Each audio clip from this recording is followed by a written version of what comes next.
So the other day we made a video talking about the best goaltender not in the NHL today. And in that video I very so eloquently said that the title belongs to a Calgary Flames prospect, a guy who had played in the AHL the most previous year, and who had a very small cup of coffee in the NHL, yet who is very, very talented and somebody whose name you should know. Dustin Wolf of the Calgary Flames. Now in that video, we kind of just went over his career up until this point, how he was drafted, how he's developed, and how he is just so amazing as a goaltending prospect that you could say that he is a player that is the closest amongst all the goaltenders not in the NHL to being a legit NHL stud. But in the video, we also talked about the Flames and their goaltending situation as a whole. How if you wanted to go out there and give Dustin Wolf the opportunity for next season, you're gonna have to do something. Because you got two guys already in the NHL that are supposed to be your guys. Maybe you go out there and trade away Dan Bedard to open up a roster spot for Dustin Wolf. Or do you think about doing something with your other guy, your main number one player that's supposed to be your number one goalie, but who in this recent season of play just did not perform to that standard? Let's talk today about that number one goalie. Let's talk today about Jacob Markstrom. Because as I was scrolling on Twitter the past few days, I saw some really intriguing stats that kind of go over Markstrom's ups and downs. And I know, if you're going out there and saying, hey Lego, you can't go out there and make a hate video on Jacob Markstrom, you're a Vancouver fan, we know why you're making this video.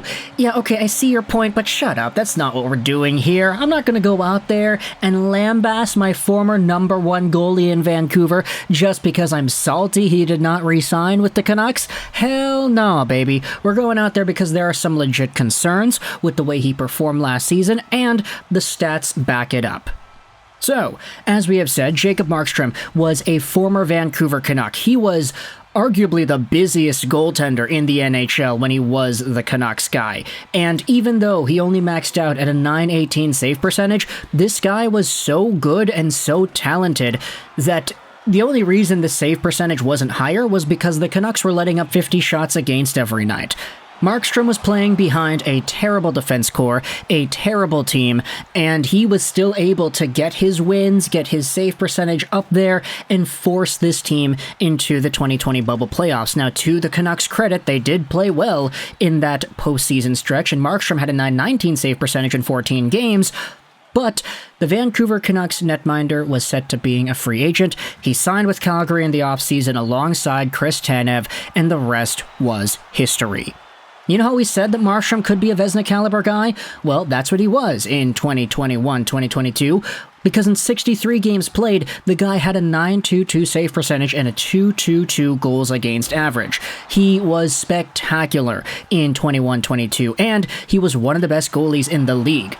Tied for third in save percentage. In terms of goals against, he was third straight up. He was a finalist for the Vezina Trophy, and he did all of this in 63 games, which is pretty rare to see a goalie break 60 games on a season.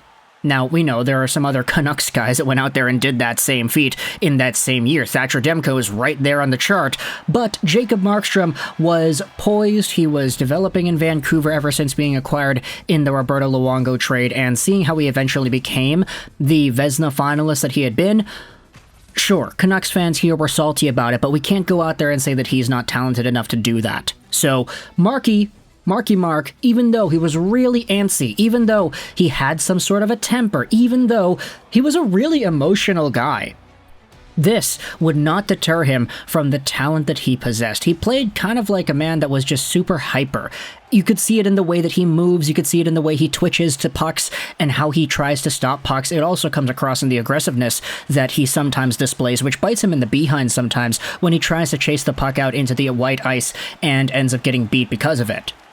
Either way, though, some of the stats that we're going to look at are pretty daunting, because last season, Jacob Markstrom went from a .922 save percentage in a Vezina finalist year to an .892 save percentage and a .292 goals against in 59 games played. He had a negative record, he had one shutout this previous season compared to last season's 9, and you have stats like this going out there and saying that Jacob Markstrom played the most games in the last 3 seasons with a sub-900 save percentage.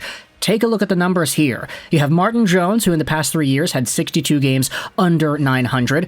Jordan Binnington had 66, Carter Hart 68, John Gibson 71, and Jacob Markstrom is first overall on that list with 73 games played under 900. That is almost a whole season's worth of work right there, as Adam says in the replies. This guy played almost a full season of sub-900 hockey in the past 3 years, and that's kind of astounding when you acknowledge that he's literally the worst player here. The question by Big Head Hockey says, is there a starter in the league as inconsistent as Markstrom? And here's the thing. If this was last year, we're coming off the .922 save percentage year, and you asked this question, I'm pretty sure people would have said no. Hey, Marky's a good player, we know how good he is behind this Calgary Flames team, and he carried them. But after the postseason last year against the Edmonton Oilers, wherein Markstrom's save percentage dropped from a .922 to a .901 save percentage, you could sort of see the effects of that carry over into the next season's worth of play. Add to this the idea that Markstrom played literally 75 games in 21-22. That's a lot of games, and there's a lot of recovery time needed for a guy to be able to feel comfortable after that. Now, I get it, he's a pro athlete, he should be adjusted to this type of stuff by now, but at the end of the day, Jacob Markstrom was never used to long-ish playoff runs. I know we had one with Vancouver in the second round, but that doesn't count. That was the bubble. That was after a few months worth of a break. Everybody took the time off, so it doesn't really count in the same way. You could say that it was overworking himself from last year, which is why Jacob Markstrom faltered this year. You could say that the Flames as a whole were a worse team. Not only did you have yourselves the forwards like Huberdeau and Kadri and everybody else drop off, but you could say the defense wasn't as poised or as solid as they had been prior. There's another stat that kind of contradicts the idea that Markstrom is all that bad, because Big Head Hockey posted this too. Here's the highest all-time save percentage from a Swedish goalie in NHL history. Jacob Markstrom is literally the fourth best Swede to play in the NHL with a .909 save percentage. Now, you could say that the number doesn't really matter all too much because he's tied with Eddie Lack, who wasn't really all too amazing in his own right. But still, the point remains. Markstrom is still a quality goaltender some nights. It's just the past year we saw way too many other nights when he was not that.